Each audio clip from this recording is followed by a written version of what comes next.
Opisyal na ang kikilalanin simula ngayong araw bilang National Shrine ang simbahan ng Quiapo. Lubos naman ang kagalakan dito hindi lang ng mga miyembro ng simbahan kundi maging ng mga deboto. Ang mga kaganapan doon alamin sa sentro ng balita ni Benji Durango. Taga Misamis Oriental si Marge pero ngayong araw dinayo nilang mag-iina ang Quiapo Church para magdasal. Himala na kasi niyang maituturing na nasundan pa ang kanyang panganay na anak matapos na ma-diagnose may cyst sa matres. Dahil sa kanyang pamamanata sa Quiapo Church, gumaling ang kanyang sakit at nabuo ang kanyang pamilya. Tapos nasundan ulit, naging 3 na yung anak ko. Kaya naman, masaya siya sa balitang gagawin ng National Shrine ang Quiapo Church. Kasi marami naman talagang nag-grant si Black Nazarene sa mga tao na hinihiling nila, like yung mga gusto nilang marating or mga grasya, mga blessing. Ngayong araw kasi babasahin ang decree na nagdedeklara sa naturang simbahan bilang sentro ng debosyon o National Shrine. Noong 1987, kinilala ng Santo Papang si John Paul II ang Quiapo Church bilang minor basilica.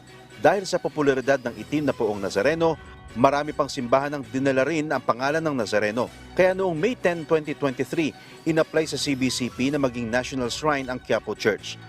July 2023 nang ito'y aprubahan at ngayong taon lamang babasahin sa publiko ang deklarasyon. Bagay na ikinatuwa ng mga deboto, maging ang seminaristang si Mark. Natutuwa po ako bilang seminarista rin po kasi ako. So natutuwa ako na bilang miyembro rin ng Archdiocese of Manila ay mapapabilang po ang ating simbahan bilang National Shrine ngayon. Masaya po na may ganong gaganapin. Dapat lang na mangyari kasi alam naman natin lahat na ang Nazareno ay kilalang kilala kahit saan lugar. Alas 2 ngayong araw inaasahan ang pagdating na may 60 bishops. Kasama na ang nasa 200 mga pari mula sa iba't ibang mga simbahan. Magiging bahagi sila ng pagtitipon. Nakahanda na ang holding area sa mga VIP. Nasa 2 oras ang programa kung saan babasahin ang decree at magsasagawa ng communion service.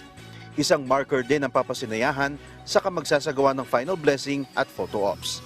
Matapos nito, ang tawag na Minor Basilica of the Black Nazarene ay babaguhin na sa tawag na Minor Basilica and National Shrine of Jesus Nazareno. Pero hindi naman magbabago ang araw at oras sa mga misa araw-araw.